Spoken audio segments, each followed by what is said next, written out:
ಶ್ರೀ ಗುರುಭ್ಯೋ ನಮಃ. ಹರಿ ಓಂ. ಯೋಂತಃ ಪ್ರವಿಶ್ಯ ಮಮ ವಾಚಮಿಮಾಂ ಪ್ರಸುಪ್ತಾಂ ಸಂಜೀವಯತ್ಯಖಿಲ ಶಕ್ತಿಧರ ಸ್ವಧಾಮ್ನಾ ಅನ್ಯಾಂಶ್ಚ ಹಸ್ತಚರಣಶ್ರವಣತ್ವಗಾದೀನ್ ಪ್ರಾಣಾನ್ನಮೋ ಭಗವತೆ ಪುರುಷಾಯ ತುಭ್ಯಂ.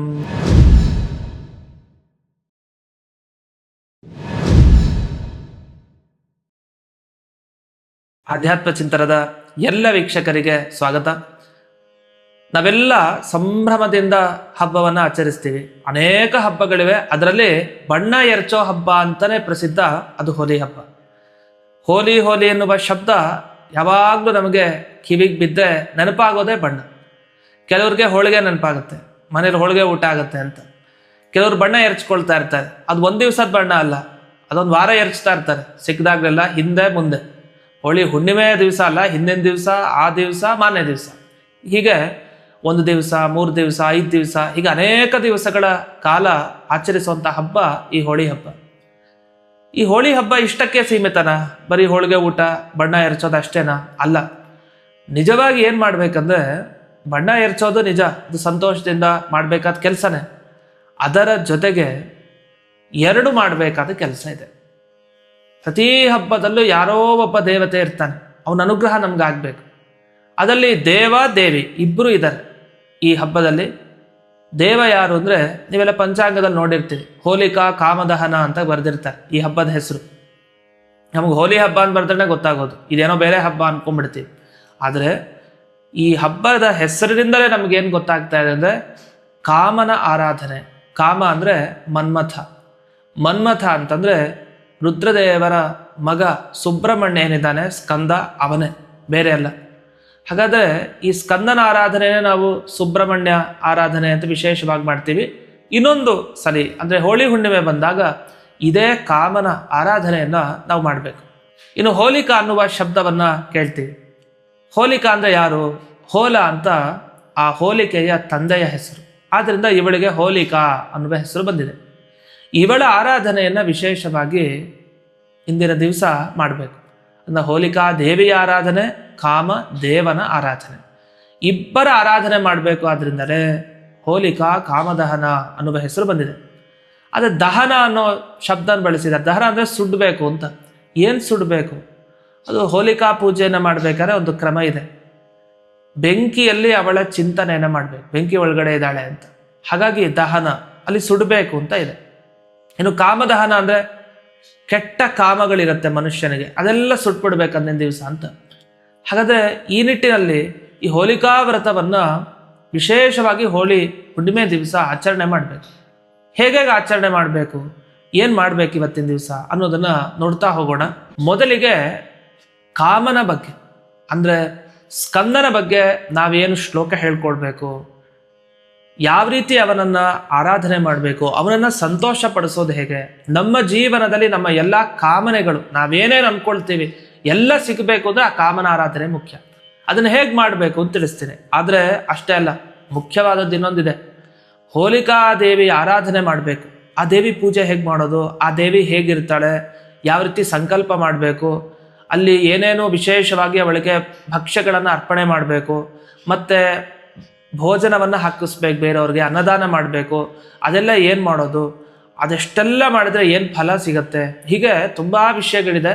ಅದನ್ನು ಚಿಕ್ಕದಾಗಿರೋ ಮೊದಲು ವಿಷಯ ಹೇಳಿ ನಂತರ ದೊಡ್ಡದಾದ ಹೋಲಿಕಾದೇವಿಯ ಪೂಜೆ ಹೇಗೆ ಅನ್ನೋದನ್ನು ನೋಡೋಣ. ಮೊದಲಿಗೆ ಕಾಮನ ಪೂಜೆ. ರುದ್ರದೇವರು ತಾವು ಧ್ಯಾನ ಮಾಡ್ತಾ ಕೂತಿದ್ರು. ಮಾಡಬೇಕಾದ್ರೆ ಈ ಕಾಮ ತಾನು ತಡಿಲಿಕ್ಕೆ ಅಂತ ಬರ್ತಾನೆ ರುದ್ರದೇವರನ್ನು. ಅದೇನಾಯಿತು, ಪಾರ್ವತಿ ದೇವಿ ತಪಸ್ಸನ್ನು ಮಾಡ್ತಾ ಇದ್ಲು. ಪಾರ್ವತಿ ದೇವಿಗೆ ಒಲಿಸ್ಕೊಳ್ಳಿಕ್ಕೆ ಆಗ್ತಾ ಇಲ್ಲ. ಈ ದುಃಖ ಪಾರ್ವತಿಯ ತಂದೆ ಹಿಮಾಲಯನಿಗಿತ್ತು. ಹಾಗಾಗಿ ಹಿಮಾಲಯನ ಒಂದೆಲ್ಲ ಪ್ಲ್ಯಾನ್, ಅದನ್ನೇನಾಯಿತು, ಮನ್ಮಥನನ್ನು ಕಳಿಸ್ತಾರೆ. ಹೇಗಾದರೂ ಮಾಡಿ ರುದ್ರದೇವರ ಮನಸ್ಸನ್ನು ಗೆಲ್ಲಬೇಕು, ಸ್ವಲ್ಪ ಈ ಕಡೆ ಬರಲಿ, ಪಾರ್ವತಿ ನೋಡಲಿ, ಮತ್ತು ಇವರಿಬ್ಬರಿಗೂ ಮದುವೆ ಆಗತ್ತೆ ಅಂತ. ಈ ಸಹಾಯ ಮಾಡ್ಲಿಕ್ಕೆ ಹೋಗಿ ಮನ್ಮಥ ಏನು ಮಾಡ್ದ, ಒಂದು ಮರದ ಹಿಂದೆ ಬಚ್ಚಿಟ್ಕೊಂಡಿದ್ದ. ಆ ಕಡೆಯಿಂದ ನೋಡ್ತಾ ಇದ್ದ. ರುದ್ರದೇವರಿಗೆ ಗೊತ್ತಾಯಿತು ಇವನು ಬಂದಿದ್ದಾನೆ ಅಂತ. ಸುಮ್ಮನೆ ಇದ್ರು. ಹೋಗಿ ಬಂದ್ಬಿಟ್ಟ ಸ್ವಲ್ಪ ಮುಂದಕ್ಕೆ. 3ನೇ ಕಣ್ಣು ತೆಗೆದುಬಿಟ್ರು ದಿಢೀರಂತ. ತೆಗೆದು ಕೂಡಲೇ ಸುಟ್ಟೋದ. ಸುಟ್ಟಾದ್ಮೇಲೆ ಏನು ಕಥೆ ಆಯಿತು, ಮನ್ಮಥನ ಹೆಂಡತಿ ಅಂದರೆ ಕಾಮನ ಹೆಂಡತಿ ರತೀದೇವಿ ಓಡೋಡ್ ಬರ್ತಾಳೆ. ಅಯ್ಯೋ, ಒಳ್ಳೇದು ಮಾಡ್ಲಿಕ್ಕೋಸ್ಕರ ಕೆಟ್ಟದಾಗೋಗ್ಬಿಡ್ತಲ್ಲ ಈಗ. ಏನು ರುದ್ರದೇವರು ಪಾರ್ವತಿನ ಸೇರಿಸ್ಲಿಕ್ಕೆ ಅಂತ ಹೋಗಿದ್ದು, ಇಬ್ರು ಮದುವೆ ಆಗಲಿ ಅಂತ. ಆದರೆ ನನ್ನ ಗಂಡನ ನಾನು ಕಳ್ಕೊಂಡ್ಬಿಟ್ನಲ್ಲ ಅಂತ ದುಃಖದಿಂದ ಓಡಿ ಬರ್ತಾಳೆ. ಓಡಿ ಬಂದು ಪ್ರಾರ್ಥನೆ ಮಾಡಿದಾಗ ರುದ್ರದೇವರು ಬದುಕಿಸ್ತಾರೆ. ಈ ಘಟನೆ ಎಲ್ಲ ಆಗಿದ್ದೇ ಹೋಳಿ ಹುಣ್ಣಿಮೆ ದಿವಸ. ಹಾಗಾಗಿ ಸುಟ್ಟಿದ್ದು ಮತ್ತೆ ಬದುಕಿಸಿದ್ದು ಅಂದ್ರೆ ರುದ್ರದೇವರು ದುಷ್ಟ ಕಾಮನೆಗಳನ್ನೆಲ್ಲ ಹೊರಗಾಕಿ ಒಳ್ಳೆ ಕಾಮನನ್ನ ಸೃಷ್ಟಿ ಮಾಡಿ ಕೊಟ್ಟರು. ಈ ಹಿನ್ನೆಲೆಯಲ್ಲೇ ಒಂದು ಶ್ಲೋಕವನ್ನು ಕೂಡ ಈ ಕಾಮನ ಪ್ರಾರ್ಥನೆಯಾಗಿ ನಾವು ಹೇಳ್ಕೊಳ್ಬೇಕು. ಆ ಏನು ಶ್ಲೋಕ ಅನ್ನೋದನ್ನ ಇಲ್ಲಿ ನೀವು ಕಾಣಬಹುದು. ಈ ಶ್ಲೋಕವನ್ನ ಒಮ್ಮೆ ನಾನು ಹೇಳ್ತೇನೆ. ಭಸ್ಮೀಭೂತಮಿವಾರಚಯ್ಯ ಗಿರಿಶೋ ಎಂಬಾಹ್ಯ ದೃಷ್ಟ್ಯಾ ಪುನಃ ಚಿತ್ತಾಂತ ಸ್ಥಿತಿ ಮಾರ್ಪಯದ್ಗಿರಿಸುತ ಗರ್ಭೇ ಹ್ಯನೇಕಾನನಂ ಅಂತ ಈ ಶ್ಲೋಕವನ್ನ ವಾದಿರಾಜರು ರಚನೆ ಮಾಡಿದ್ದಾರೆ. ರುಕ್ಮಿಣೀಶ ವಿಜಯದಲ್ಲಿ ಸಿಗುತ್ತೆ. ಇದರ ಅರ್ಥ ಏನು ಅಂದ್ರೆ, ಮನ್ಮಥನನ್ನ ಸುಟ್ಟ ರುದ್ರದೇವ, ಆದರೆ ಸುಟ್ಟ ಆದ್ಮೇಲೆ ಅವನ ಮೇಲೆ ಅಷ್ಟೇ ಅನುಗ್ರಹನೂ ಮಾಡಿದ್ದಾನೆ. ನಾವು ಅನ್ಕೊಳ್ಬೋದು, ಏನ್ ಪಾಪ, ಅವನೇನ್ ತಪ್ಪು ಮಾಡಿದ್ದ, ಏನೋ ರುದ್ರದೇವ ಧ್ಯಾನ ಮಾಡ್ತಾ ಇದ್ರು, ಕೆಡಿಸ್ಲಿಕ್ಕೆ ಬಂದಿದ್ದ, ಪಾರ್ವತಿ ಜೊತೆಗೆ ತಾನೇ ಸೇರಿಸ್ಲಿಕ್ಕೆ ಬಂದಿದ್ದು, ಒಳ್ಳೆ ಕೆಲ್ಸಕ್ಕೆ ತಾನೇ ಬಂದಿದ್ದು, ಅವರನ್ನು ರುದ್ರದೇವರು 3ನೇ ಕಣ್ ತೆಗೆದು ಸುಟ್ಬಿಡೋದಾ? ಅಂದ್ರೆ ನೀವು ಸುಟ್ಟಿದ್ರ ಬಗ್ಗೆ ಯೋಚನೆ ಮಾಡ್ತಾ ಇದ್ದೀರಿ. ಆದ್ರೆ ಆಮೇಲೆ ಏನ್ ಮಾಡಿದ್ರು ರುದ್ರದೇವರು? ತಮ್ಮ ಒಳಗಡೆನೆ ಆ ಮನ್ಮಥನಿಗೆ ಜಾಗ ಕೊಟ್ರು. ಹೌದಾ? ಸುಟ್ಟಾದ್ಮೇಲೆ ಒಳಗಡೆ ಏನ್ ಜಾಗ ಕೊಡೋದು? ಸುಟ್ಟ ಮೇಲೆ ಅವನಿಗೊಂದು ಹೆಸರು ಬರುತ್ತೆ, ಅನಂಗ ಅಂತ ಅವನಿಗೆ ಹೆಸರು. ಅಂಗ ಇಲ್ದೇ ಇರೋನು, ಕಾಣಲ್ಲ, ಸುಟ್ಟೋಗಿದ್ದಾನೆ ಅಂತ. ಆದ್ರೆ ಕಾಣದೆ ಎಲ್ಲರ ದೇಹದ ಒಳಗಡೆ ಇರ್ತಾನೆ. ಅಂದ್ರೆ ಕಾಮ ಇರುತ್ತಲ್ಲ, ಅದಕ್ಕೆ ದೇಹ ಇರಲ್ಲ, ಎಲ್ಲರ ಒಳಗಡೆ ಕಾಮನೆ ಇರುತ್ತೆ. ಒಳ್ಳೆ ಕಾಮನೆ, ಕೆಟ್ಟ ಕಾಮನೆ. ರುದ್ರದೇವರೇನ್ ಮಾಡಿದ್ರು, ಆಮೇಲೆ ಪಾರ್ವತೀ ದೇವಿಯಲ್ಲಿ ಅದೇ ಮನ್ಮಥನನ್ನ ಮಗನನ್ನಾಗಿ ಪಡಿತಾರೆ. ಹಾಗಾದ್ರೆ ಮನ್ಮಥ ಮೇಲ್ನೋಟಕ್ಕೆ ಸುಟ್ಟೋದ, ಆದ್ರೆ ಒಳಗಡೆ ರುದ್ರದೇವರ ಹತ್ರ ಸೇರ್ಕೊಂಡ್ಬಿಟ್ಟಿದ್ದಾನೆ. ರುದ್ರದೇವರಿಗೆ ಕಾಮನೆ ಬಂದಿದ್ರಿಂದಲೇ ಪಾರ್ವತೀ ದೇವಿಯ ಜೊತೆ ವಿವಾಹ ಆಯಿತು. ಪಾರ್ವತೀ ದೇವಿಯಲ್ಲಿ ಒಂದು ಮುಖ ಇತ್ತಂತೆ ಮುಂಚೆ ಮನ್ಮಥನಿಗೆ, ಆದರೆ ಅವನಿಗೆ 6 ಮುಖ ಕೊಟ್ಟು ಪಾರ್ವತೀ ದೇವಿಯ ಮುಖ ಅಂತಾರೆ ಸೃಷ್ಟಿ ಮಾಡಿದ್ರಂತೆ. 6 ಮುಖ ಅಂದ್ರೆ ಯಾರು? ಷಣ್ಮುಖ. ಅಂದ್ರೆ ಆ ಮನ್ಮಥನೇ ಇನ್ನೊಂದು ರೂಪದಿಂದ ರುದ್ರದೇವರ ಮಗನಾಗಿಯೇ ಬಂದ. ಹೊರಗಿನ ದೃಷ್ಟಿಯಿಂದ ಸುಟ್ಟರು, ಮಗನ ಸ್ಥಾನವನ್ನು ರುದ್ರದೇವರು ಕಾಮನಿಗೆ ಕೊಟ್ಟಿದ್ದಾರೆ ಅಂದ್ರೆ ಎಂಥ ದೊಡ್ಡ ಭಾಗ್ಯ. ಇಂಥ ಶ್ಲೋಕವನ್ನ ವಿಶೇಷವಾಗಿ ಈ ಹೋಳಿ ಹುಣ್ಣಿಮೆ ದಿವಸ ಪಾರಾಯಣವನ್ನು ಮಾಡಬೇಕು, ಹೇಳ್ಕೊಳ್ಬೇಕು. ಹೀಗೆ ಕಾಮನ ಸ್ಮರಣೆಯನ್ನ, ಕಾಮನ ಪೂಜೆಯನ್ನ ಈ ಹೋಳಿ ಹುಣ್ಣಿಮೆ ದಿವಸ ವಿಶೇಷವಾಗಿ ಮಾಡಬೇಕು. ಇದಾದ್ಮೇಲೆ ಹೋಲಿಕಾದೇವಿಯ ಪೂಜೆ ಅಂತ ಹೇಳಿದೆ. ಆ ಪೂಜೆಯನ್ನ ಹೇಗೆ ಮಾಡೋದು ಅಂದ್ರೆ, ಬೆಳಗಿನ ಜಾವ ನಿಮ್ಮ ಪ್ರತಿನಿತ್ಯದ ಪೂಜೆ ಎಲ್ಲ ಏನಿದೆ ಅದಾದ ಮೇಲೆ ಮನೆ ಅಂಗಳದಲ್ಲಿ ಅಂದರೆ ಕಾಂಪೌಂಡ್ ಒಳಗಡೆ ಬಾಗಿಲಿಂದ ಹೊರಗಡೆ ಆ ಸ್ಥಳದಲ್ಲಿ ಒಂದು ಕಡೆ ಪೂರ್ವ ದಿಕ್ಕಿಗೆ ಅಥವಾ ಉತ್ತರ ದಿಕ್ಕಿಗೆ ಕೂತ್ಕೊಂಡು ಈ ಬೆರಣಿ ಮತ್ತೆ ಕಟ್ಟಿಗೆಗಳು ಚಿಕ್ಕ ಚಿಕ್ಕ ಸಿಕ್ಕಿದ್ರೆ ಅದು, ಆಮೇಲೆ ತೆಂಗಿನ ಗರಿಗಳು, ಇದರಿಂದ ಒಂದು ಚಿತೆ ಥರ ಅಂದರೆ ಸುಡ್ಲಿಕ್ಕೆ ಅದನ್ನು ಜೋಡಿಸ್ಕೊಂಡು ಅದರ ಮುಂದೆ ಕೂತ್ಕೊಂಡು ಒಂದು ಸಂಕಲ್ಪ ಮಾಡಲಿಕ್ಕಿದೆ. ಈ ಸಂಕಲ್ಪ ಮಾಡೋದು ನಾವು ತಿಳ್ಕೊಂಡಾಗ ಗೊತ್ತಾಗತ್ತೆ, ತುಂಬ ಅರ್ಥಪೂರ್ಣವಾದ ಆಚರಣೆ ಈ ಹೋಳಿಕಾದೇವಿಯ ಪೂಜೆಯನ್ನು ಮಾಡೋದು. ಏನು ಸಂಕಲ್ಪ ಮಾಡಬೇಕಂದ್ರೆ, ಮಮ ಸಪರಿವಾರಸ್ಯ ಧುಂಡು ರಾಕ್ಷಸಿ ಕರ್ತೃಕ ಬಾಲಜನ ವಿವಿಧ ಪೀಡಾ ಅಗ್ನಿಬಾಧ ಉತ್ಪಾತ ಭಯ ಶಮನ ಪೂರ್ವಕಂ ಅಭೀಷ್ಟ ಸಿದ್ಧ್ಯರ್ಥಂ ಹರಣೀಪತಿ ಪರಶುರಾಮ ಪ್ರೀತ್ಯರ್ಥಂ ಹೋಲಿಕಾ ಪೂಜಾಖ್ಯಂ ಕರ್ಮ ಕರಿಷ್ಯೇ ಅಂಥೇಳಿ ಉದ್ಧರಣೆಯಿಂದ ನೀರನ್ನು ತಗೊಂಡು ಅರ್ಘ್ಯಪಾತ್ರೆಗೆ ಬಿಡಬೇಕು. ಏನರ್ಥ ಇದಕ್ಕೆ ಅಂದರೆ, ನನಗೂ ನನ್ನ ಕುಟುಂಬದವರಿಗೂ ಎಲ್ರಿಗೂ ಒಳ್ಳೆಯದಾಗಲಿ. ಏನೇನು ತೊಂದರೆ ಬರಬಹುದು? ಈಗ ಚಿಕ್ಕ ಮಕ್ಕಳಿಗೆ ಮನೆಯಲ್ಲಿ ಏನೋ ಒಂದು ರಾಕ್ಷಸಿಯರಿಂದ ತೊಂದರೆ ಬರ್ಬೋದು. ರಾಕ್ಷಸರಿಯಿಂದ ತೊಂದರೆ ಬರೋದು ಅಂದರೆ ಮಕ್ಕಳಿಗೆ ಕೆಟ್ಟ ದೃಷ್ಟಿ ಬೀರುತ್ತೆ.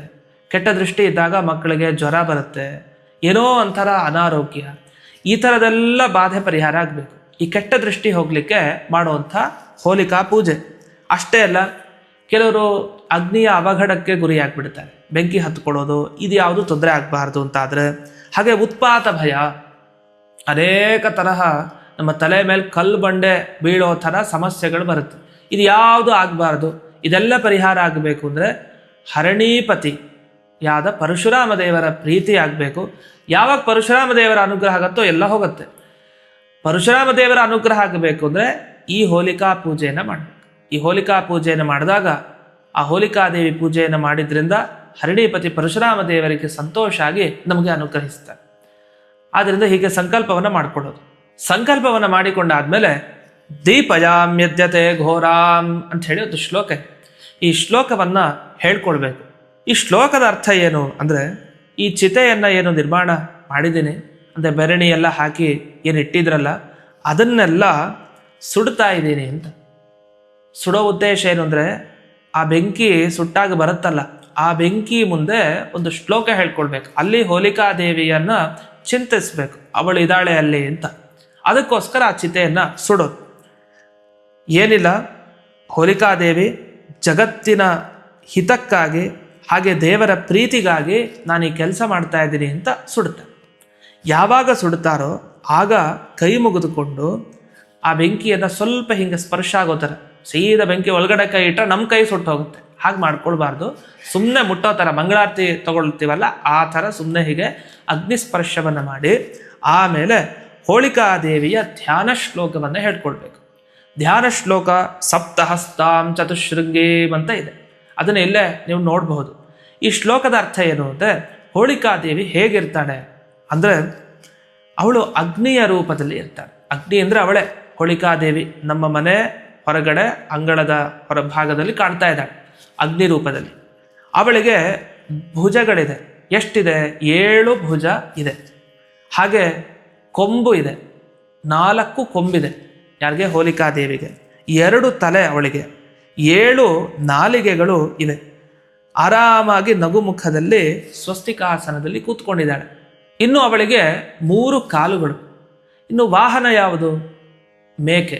ಮೇಕೆ ಮೇಲೆ ಅವಳು ಕೂತಿದ್ದಾಳೆ. ಅಷ್ಟೇ ಅಲ್ಲ, ಅವಳ ನಾಲಿಗೆ ಹೊರಗೆ ಬರ್ತಾ ಇದೆ, ಭಯಂಕರವಾದ ರೂಪದಲ್ಲಿದ್ದಾಳೆ. ಅವಳ ಮೈ ಬಣ್ಣ ಹೇಗಿದೆ? ಕಾಯಿಸಿದ ಬಂಗಾರ ಹೇಗಿರುತ್ತೋ ಹಾಗಿದೆ. ಅಂದರೆ ಈ ದೇವಿಯನ್ನು ಚಿಂತಿಸಿದ್ರೆ ಅಗ್ನಿಯಲ್ಲಿ ನಮ್ಮ ಎಲ್ಲ ಕಷ್ಟಗಳನ್ನು ಸುಟ್ಟು ಹಾಕ್ಬಿಡ್ತಾಳವಳು. ಎಲ್ಲ ದೃಷ್ಟಿ ದೋಷ ಪರಿಹಾರ ಆಗುತ್ತೆ, ಯಾವುದೇ ತೊಂದರೆ ಆಗೋದಿಲ್ಲ. ಇದಕ್ಕೋಸ್ಕರ ಹೋಳಿ ಹುಣ್ಣಿಮೆ ದಿವಸ ವಿಶೇಷವಾಗಿ ಇವಳ ಪೂಜೆಯನ್ನು ಮಾಡಬೇಕು ಅಂತ ಪುರಾಣಗಳಲ್ಲಿ ತಿಳಿಸಿದ್ದಾರೆ. ಹೀಗೆ ಆ ಅಗ್ನಿಯಲ್ಲಿ ಈ ಹೋಲಿಕಾದೇವಿಯನ್ನು ಪ್ರಾರ್ಥನೆ ಮಾಡಿ ಅದಾದ ಮೇಲೆ ಅವಳಿಗೆ ಷೋಡಶೋಪಚಾರ ಪೂಜೆ ಮಾಡಬೇಕು. ಷೋಡಶೋಪಚಾರ ಪೂಜೆ ಅಂದ್ರೇನು? ಅವಳಿಗೆ ಸ್ವಾಗತ, ನಿನಗೆ ಆಸನ ಹಾಕಿದ್ದೀವಿ, ನೀನು ಕೂತ್ಕೋ, ನಮ್ಗೆ ಅನುಗ್ರಹಿಸು ಅಂತೆಲ್ಲ ಪ್ರಾರ್ಥನೆ ಮಾಡಬೇಕು. ಮಾಡಿ ಆದಮೇಲೆ ಅವಳಿಗೆ ನೈವೇದ್ಯವನ್ನು ಅರ್ಪಣೆ ಮಾಡಬೇಕು. ಈ ನೈವೇದ್ಯ ಅರ್ಪಣೆ ಮಾಡೋದು ಅಂದರೆ ಮುಂದಕ್ಕಿಟ್ಟು ಆಮೇಲೆ ನಾವು ತಿನ್ನೋದು ಅಂತ ಅರ್ಥ ಅಲ್ಲ. ಆ ಬೆಂಕಿ ಉರಿತಾ ಇತ್ತಲ್ಲ ಅದಕ್ಕೆ ಪೂರ್ತಿ ಹಾಕ್ಬಿಡ್ಬೇಕು, ಅಂದರೆ ಸುಟ್ಟೋಗತ್ತದು. ನೈವೇದ್ಯ ಅವಳಿಗೆ ಅರ್ಪಣೆ ಆಯಿತು ಅಂತ ಅರ್ಥ. ಆ ನೈವೇದ್ಯ ನಾವು ಇಟ್ಕೊಂಡು ತಿನ್ನೋದು ಖಂಡಿತ ಇಲ್ಲ, ಅದು ಅದಕ್ಕೆ ಸೇರಿತ್ತು.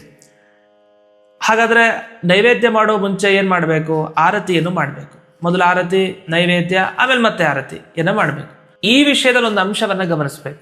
ಅಂದರೆ ದೇವರಿಗೆ ಮೊದಲೇ ಎಲ್ಲ ನೈವೇದ್ಯ ಆರತಿ ಎಲ್ಲ ಆಗಿರುತ್ತೆ. ಅದಾದ್ಮೇಲೆ ಕೊನೆಗೆ ಈ ಹೋಳಿ ಹುಣ್ಣಿಮೆ ದಿವಸ ಈ ಹೋಲಿಕಾ ಪೂಜೆ. ಹಾಗಂತ ಮೊದಲು ಇಲ್ಲಿ ಪೂಜೆ ಮಾಡಿ ಆಮೇಲೆ ದೇವರ ಪೂಜೆ ಅಂತಲ್ಲ. ಅದಕ್ಕೋಸ್ಕರ ಮೊದಲೇ ಹೇಳಿದ್ದು ದೇವರ ಪೂಜೆ ಎಲ್ಲ ಮುಗಿಸಿ ಆದ ಮೇಲೆ ಈ ಹೋಲಿಕಾ ದೇವಿಯ ಪೂಜೆಯನ್ನು ಮಾಡಬೇಕು. ನಂತರ ಆ ಚಿತೆ ಏನಿದೆ ಅದಕ್ಕೆ ಪ್ರೋಕ್ಷಣೆಯನ್ನು ಮಾಡಬೇಕು. ಪ್ರೋಕ್ಷಣೆ ಮಾಡ್ಬೇಕಾದ್ರೆ ನೀರಿಂದಲ್ಲ, ಹಾಲು ಮತ್ತು ತುಪ್ಪ ಇದರಿಂದ ಪ್ರೋಕ್ಷಣೆ ಮಾಡಿಕೊಂಡು ಅದಾದ ಮೇಲೆ ಕೈಯಿಂದ ಚಪ್ಪಾಳೆಯನ್ನು ತಟ್ಟೋದು. ತಟ್ಟುತ್ತಾ ಶ್ಲೋಕವನ್ನು ಹೇಳ್ಕೊಂಡು ಅದಕ್ಕೆ ಕೈ ಮುಗಿಬೇಕು.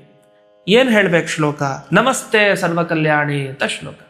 ಅಂದರೆ ಎಲ್ಲರಿಗೂ ಮಂಗಳವನ್ನು ನೀಡುವಂಥ ದೇವಿ ನೀನು, ಕಾರುಣ್ಯ ಮೂರ್ತಿ, ಭಕ್ತವತ್ಸಲೆ ಅಂಥೇಳಿ ಕೈ ಮುಗಿದು ಆಮೇಲೆ ಅವಳಿಗೆ ನೈವೇದ್ಯ ಸಮರ್ಪಣೆ ಮಾಡಬೇಕು.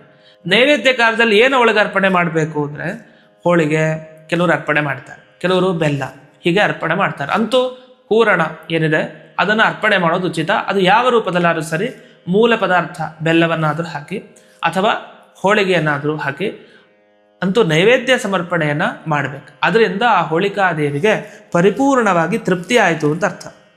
ಇಷ್ಟೆಲ್ಲ ಆಗಿ ಕೊನೆಗೆ ಒಂದು ಶ್ಲೋಕವನ್ನು ಹೇಳಿ ಮುಕ್ತಾಯವನ್ನು ಮಾಡ್ತೀವಿ ಹೋಳಿಕಾ ಪೂಜೆಯನ್ನು.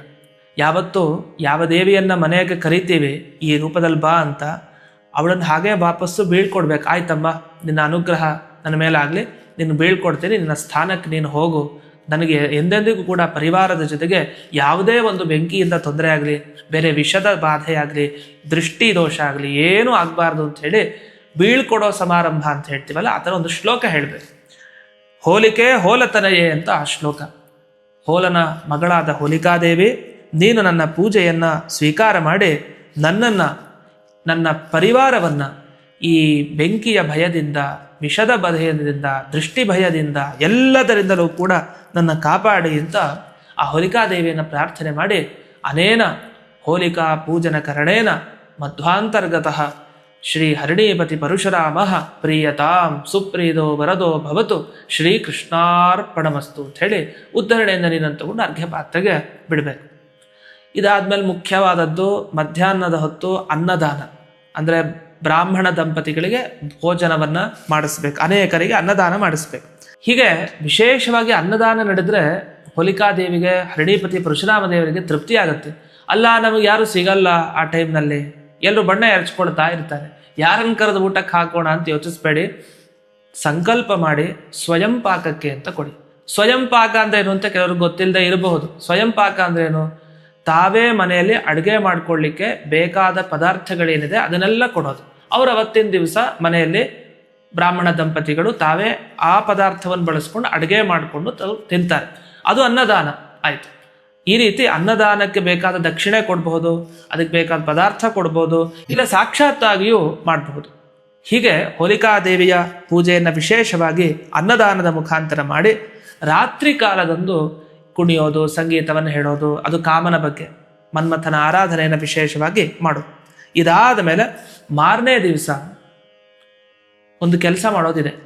ಏನಂದ್ರೆ, ನೀವು ಹಿಂದಿನ ದಿವಸ ಅಂದರೆ ಹುಣ್ಣಿಮೆ ದಿವಸ ಏನು ಚಿತೆಯನ್ನ ಸುಟ್ಟಿರ್ತೀರಿ, ಆ ಸುಟ್ಟ ಮೇಲೆ ಒಂದು ಭಸ್ಮ ಏನಿರುತ್ತಲ್ಲ ಅದನ್ನ ಹಾಗೆ ಉಳಿಸ್ಕೊಂಡಿರ್ಬೇಕು ಅವತ್ತಿನ ದಿವಸ. ಅದಕ್ಕೆ ಮನೆ ಅಂಗಳದ ಹೊರಭಾಗದಲ್ಲಿ, ತೀರಾ ರೋಡ್ನಲ್ಲಿ ಮಾಡಬೇಡಿ. ಹಾಗಂತ ಹೇಳಿ ರೋಡ್ನಲ್ಲೆಲ್ಲ ಮಾಡಿದ್ರೆ ತುಂಬ ಕಷ್ಟ ಆಗುತ್ತೆ.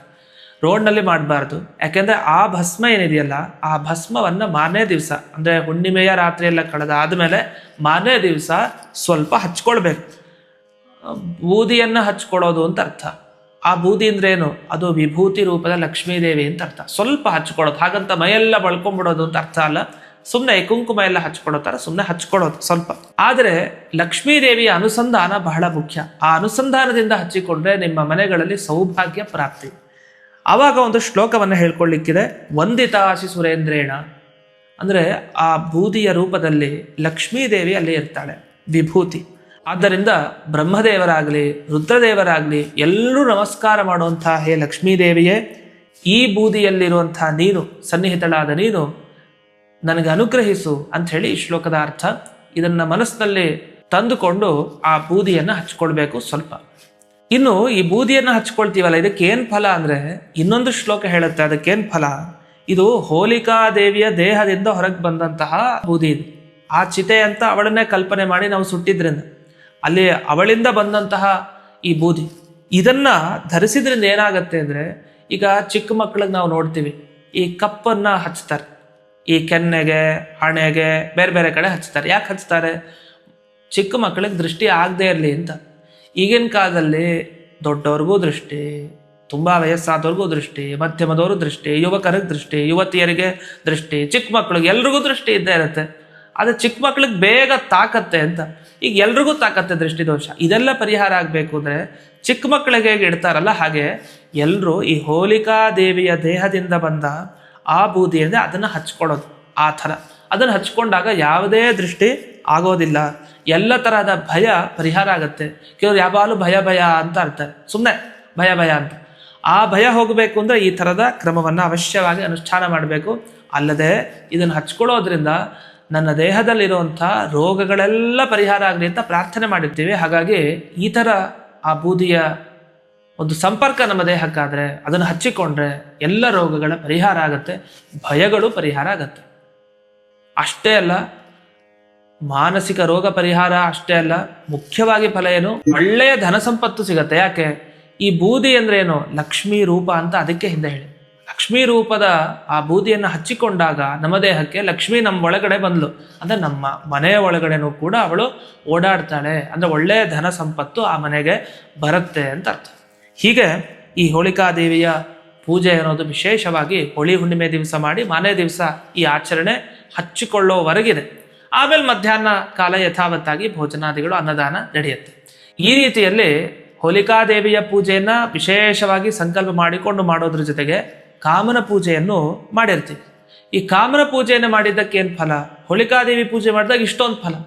ಕಾಮನ ಪೂಜೆ ಮಾಡಿದರೆ ಮನೆಯಲ್ಲಿ ಹೆಂಡತಿ ಮತ್ತೆ ಗಂಡ ಇಬ್ಬರಿಗೂ ಸತ್ಕಾಮನೆ, ಒಳ್ಳೆ ಕಾಮನೆ ಇರುತ್ತೆ. ಇಬ್ಬರು ಬಿಟ್ಟು ಹೋಗೋದಿಲ್ಲ, ಡೈವರ್ಸ್ ಎಲ್ಲ ಆಗಲ್ಲ.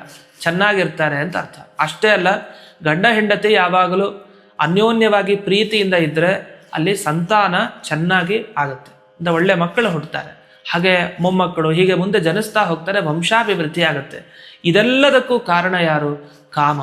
ಅಂದರೆ ಸಾಕ್ಷಾತ್ ರುದ್ರದೇವರ ಮಗನೇ ಷಣ್ಮುಖನೇ ಏನಿದ್ದಾನೆ ಅವನೇ ಹಿಂದೆ ಕಾಮನಾಗಿದ್ದ, ಆ ಕಾಮನೇ ಇಲ್ಲಿ ಷಣ್ಮುಖನಾಗಿದ್ದು ಆಮೇಲೆ. ಆದ್ರಿಂದ ಸುಬ್ರಹ್ಮಣ್ಯನ ಆರಾಧನೆ ಮಾಡಿದಾಗ ಲೆಕ್ಕ. ಸುಬ್ರಹ್ಮಣ್ಯನ ಆರಾಧನೆ ಮಾಡ್ತೀವಿ ಅಂತಂದ್ರೆ ಆಗ ಒಳ್ಳೆ ಸಂತಾನ ಆಗತ್ತೆ ಅಂತ ಅರ್ಥ. ಈ ದೃಷ್ಟಿಯಲ್ಲಿ ಹೋಲಿಕಾದೇವಿಯ ಪೂಜೆ ಹಾಗೆ ಕಾಮನ ಪೂಜೆ ಎರಡನ್ನೂ ಹೋಳಿ ಹುಣ್ಣಿಮೆ ದಿವಸ ಯಾರು ಆಚರಣೆ ಮಾಡ್ತಾರೋ ಈ ಎಲ್ಲ ಶುಭ ಫಲಗಳನ್ನು ಅವರು, ಅವರ ಕುಟುಂಬದವರು ಎಲ್ಲರೂ ಪಡೀಲಿಕ್ಕೆ ಅವಕಾಶ ಇದೆ. ಹಾಗಾಗಿ ಹೋಳಿ ಹುಣ್ಣಿಮೆ ಬರೀ ಹೋಳಿಗೆಯಲ್ಲೇ ಮುಗಿಸೋದಲ್ಲ, ಅಥವಾ ಮೈಯಲ್ಲಿ ಬರೀ ಬಣ್ಣ ಹಚ್ಕೊಳ್ಳೋದು, ಇನ್ನೊಬ್ಬರಿಗೆ ಎರಚೋದು, ಇದರಲ್ಲೇ ಮುಗಿಸೋದಲ್ಲ. ಎಲ್ಲದರ ಜೊತೆಗೆ ಇದನ್ನೂ ಮಾಡಬೇಕು. ನಾವು ಓಕುಳಿ ಸ್ನಾನ ಮಾಡಬೇಕು, ವಿಶೇಷವಾಗಿ ಬಣ್ಣ ಹಚ್ಕೊಳ್ಬೇಕು. ಯಾಕೆಂದ್ರೆ ಸಂತೋಷ ಸಂಭ್ರಮ ಅಂದರೆ ದುಷ್ಟ ಕಾಮನೆಯನ್ನು ಹೊರಗೆ ಹಾಕಿದ್ದೀವಿ, ಸತ್ಕಾಮನೆಯನ್ನು ಪಡ್ಕೊಂಡಿದ್ದೀವಿ ಅಂತ ನಮ್ಮ ಎಲ್ಲ ಒಳಗಡೆ ಇರೋ ದುಷ್ಟ ವ್ಯಕ್ತಿತ್ವವನ್ನು ಹೊರಗೆ ಹಾಕಿ ಸಂತೋಷದಿಂದ ಜನರ ಜೊತೆಗೆ ಇದೆಲ್ಲ ಆಚರಣೆ ಮಾಡೋದು ತುಂಬ ಉತ್ತಮ ಅಂತ ತಿಳಿಸ್ತಾ, ಈ ಸಂಚಿಕೆಯನ್ನು ವೀಕ್ಷಿಸಿದ ಎಲ್ಲ ಆಧ್ಯಾತ್ಮ ಚಿಂತನದ ವೀಕ್ಷಕರಿಗೆ ಆ ಕಾಮದೇವರ ವಿಶೇಷ ಅನುಗ್ರಹ ದೊರೆಯಲಿ. ಹಾಗೆ ಹೋಲಿಕಾದೇವಿಯ ಆರಾಧ್ಯ ಅಂದರೆ ಹರಿಣೀಪತಿ ಪರಶುರಾಮ ದೇವರ ವಿಶೇಷವಾಗಿ ಅನುಗ್ರಹವನ್ನು ಮಾಡಲಿ ಅಂತ ಪ್ರಾರ್ಥನೆಯನ್ನು ಮಾಡಿ, ಅಸ್ಮತ್ ಗುರುವಂತರ್ಗತ ವ್ಯಾಸತೀರ್ಥ ಗುರುವಂತರ್ಗತ ಭಾರತೀಯ ರಮಣ ಮುಖ್ಯ ಪ್ರಾಣಾಂತರ್ಗತ ಶ್ರೀಮನ್ಮೂಲ ಗೋಪಾಲಕೃಷ್ಣನಿಗೆ ಅರ್ಪಣೆಯನ್ನು ಮಾಡ್ತೇನೆ. ಶ್ರೀ ಕೃಷ್ಣಾರ್ಪಣಮಸ್ತು.